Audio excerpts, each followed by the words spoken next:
অনেকেই বলে থাকেন রান্না করার পরেও কলিজাতে কেমন যেন একটা গন্ধ থেকে যায়। আজকের রেসিপি ফলো করতে পারেন।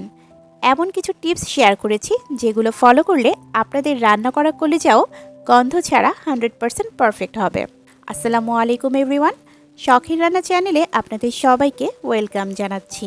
একটা খাসির সম্পূর্ণ কলিজা, ফুসফুস, তিলি সব কিছুই খুব ভালোভাবে ধুয়ে পিস করে নিয়েছি। আপনাদের যেমন ইচ্ছা সেরকম পিস করে নিতে পারেন। পিস করার পর আরও কয়েকবার পানি বদলে ধুয়ে নিতে হবে।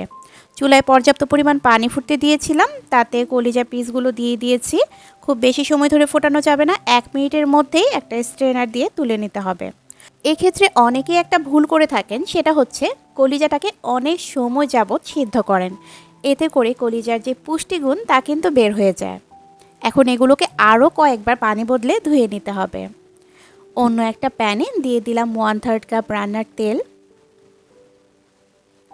4-5টা এলাচ, 2 টুকরো দারুচিনি, একটা তেজপাতা দিয়ে দিচ্ছি।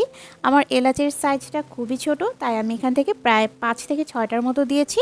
আপনাদের এলাচের সাইজ বড় হলে 2 থেকে 3টা দিলেই হবে। 3টা মিডিয়াম সাইজের পেঁয়াজ কুচি দিয়ে দিচ্ছি।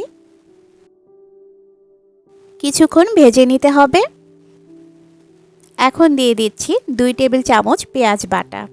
পেঁয়াজ বাটাটা দেওয়ার পর আরও কিছুক্ষণ ভেজে নিচ্ছি। অ্যাড করে দিচ্ছি 1.5 টেবিল চামচ আদা রসুন বাটা। আদা রসুন বাটাটা দেওয়ার পর কিছুটা সময় বেশি নিয়ে ভেজে নিতে হবে, যেন কাঁচা গন্ধটা চলে যায় সেদিকে লক্ষ্য রাখতে হবে। দিয়ে দিচ্ছি পরিমাণ মতো লবণ, 1/2 চা চামচ হলুদ গুঁড়া, 1 চা চামচ লাল মরিচের গুঁড়া, 1/2 চা চামচ ধনে গুঁড়া, 1/2 চা চামচ জিরা গুঁড়া। মশলাটাকে পেঁয়াজের সাথে খুব ভালোভাবে মিশিয়ে নিচ্ছি। দিয়ে দিচ্ছি সামান্য একটু গরম পানি। চেষ্টা করবেন সম্পূর্ণ রান্নাটাতেই গরম পানি ব্যবহার করার জন্য। এখন যেটা করতে হবে, চুলার ফ্লেমটাকে লোতে রেখে খুব ভালোভাবে মশলাটাকে কষিয়ে নিতে হবে। তেলটা উপরে ভেসে উঠলে দিয়ে দিতে হবে 1/2 চা চামচ কাশ্মীরি লাল মরিচের গুঁড়া। এতে করে তরকারির কালারটা অনেক ভালো আসে। 1/4 চা চামচ গরম মশলার গুঁড়া। ভালোভাবে মিশিয়ে নিচ্ছি। ধুয়ে রাখা কলিজাগুলো দিয়ে দিচ্ছি। সাথে সাথেই কোনো পানি অ্যাড করা যাবে না। প্রায় 7 থেকে 8 মিনিটের মতো এই মশলার সাথে কলিজাটাকে খুব ভালোভাবে নেড়েচেড়ে কষিয়ে নিতে হবে।